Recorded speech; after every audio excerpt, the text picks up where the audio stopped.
ओम शांति। आज 14 अप्रैल 2026 के बाबा के महावाक्य हैं। मीठे बच्चे, देवता बनना है तो अमृत पियो और पिलाओ। अमृत पीने वाले ही श्रेष्ठाचारी बनते हैं।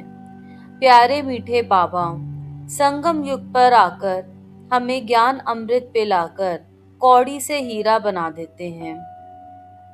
ऐसी आत्माएं जो धर्म और कर्म भ्रष्ट होते हुए भी ज्ञान अमृत का पान करते करते श्रेष्ठाचारी धर्म और कर्म को अपनाती हैं, अर्थात पवित्रता की धारणा करते करते मुरली जैसी हाईएस्ट स्पिरिचुअल स्टडी करते करते हम आत्माएं जैसे हीरे के समान श्रेष्ठाचारी हो जाती हैं। श्रेष्ठाचारी आत्माएं जो श्रेष्ठाचारी दुनिया में रहने के योग्य होती हैं।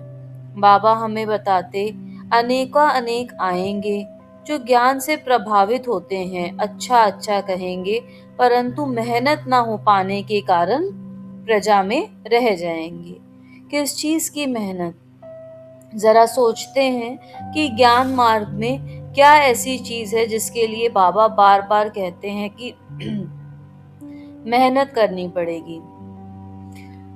देखिए, परमात्मा ने हमें बताया कि अमृत वेला सुबह 4 बजे उठकर जो ज्ञान और योग का बाबा से योग लगाएगा उसके सभी विकर्म विनाश होते जाएंगे। तो सर्वप्रथम मेहनत रात को टाइम से सोने की। यदि रात को टाइम से सोएंगे तभी सुबह समय अनुसार हमारी आंख खुलेगी। रात को क्या देखकर सोना है वो भी बड़ा इम्पोर्टेंट है। यदि हम रील्स या इस कलयुगी दुनिया की कोई भी चीज देखकर सुनकर सोते हैं तो सुबह उठते ही हमारी बुद्धि में जैसे वही पहला विचार होगा। वो विचार जैसे पूरी रात हमारी योग निद्रा में सबकॉन्शियस माइंड में चला जाएगा। यदि हम 4 बजे उठ भी गए और हमारी बुद्धि में तमो प्रधान विचार चल रहे हैं तो हम परमात्मा से योग लगाने का कितना भी प्रयास करेंगे लेकिन सफल नहीं हो पाएंगे। दूसरा बाबा हमें बताते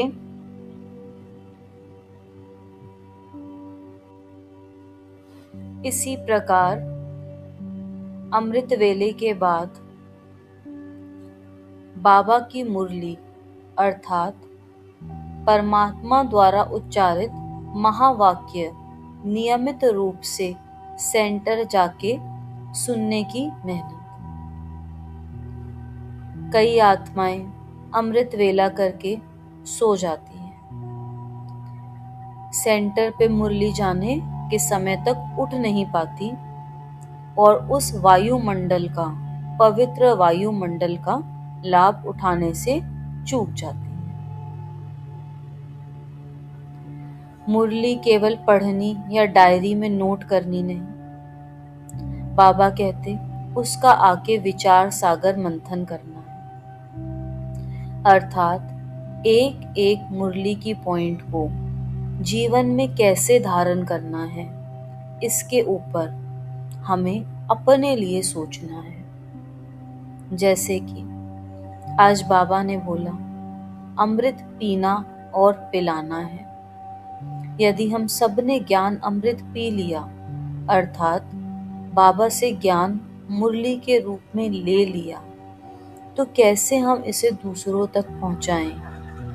कैसे अपने सगे संबंधियों का, अपने पड़ोसियों का या विश्व भर का कल्याण करें, इस पे हमें बुद्धि चलानी है। सेवा कभी मांगी नहीं जाती, सेवा इन्वेंट की जाती है। सेवा खुद के लिए क्रिएट की जाती है। तो हम सबको सोचना है कि मुरली में बाबा ने मेरे लिए क्या शिक्षा दी, क्या समझाने दी, क्या सावधानी दी, क्या डायरेक्शन दिखाया। इन सब बातों पे मनन करके मक्खन निकाल के ज्ञान के मक्खन को हमें अपने अंदर धारण करना है। फिर बाबा बताते पूरे दिन नियमित रूप से बाबा की याद रहे, हर कर्म में बाबा का साथ रहे। रात को सोते समय बाबा को अपनी पूरी दिनचर्या सौंप के, बता के, उनसे अगले दिन के लिए डायरेक्शन लेकर फिर आत्मा जब नींद में जाएगी तो परमात्मा कहते वो धीरे धीरे भ्रष्टाचारी से श्रेष्ठाचारी होती जाएगी। भ्रष्टाचार अर्थात things are happening under the table. जो सही है उस सही के रास्ते पर चल के जब प्राप्ति होनी बंद हो जाती है और गलत रास्तों से प्राप्तियां होनी शुरू हो जाती हैं, तब कहते हैं भ्रष्टाचारी दुनिया। बाबा जो कि सत्य है, सच्चा बाबा, वो आकर हमारे अंदर पवित्रता एवं अन्य दिव्य गुणों की धारणा कराते और हमें अपने साथ ले चलने के लिए तैयार करते। बाबा कहते यदि सत्य श्रेष्ठाचारी दुनिया बन रही है तो जो आत्माएं श्रेष्ठाचारी बनेंगी वही उस दुनिया में जा सकेंगी।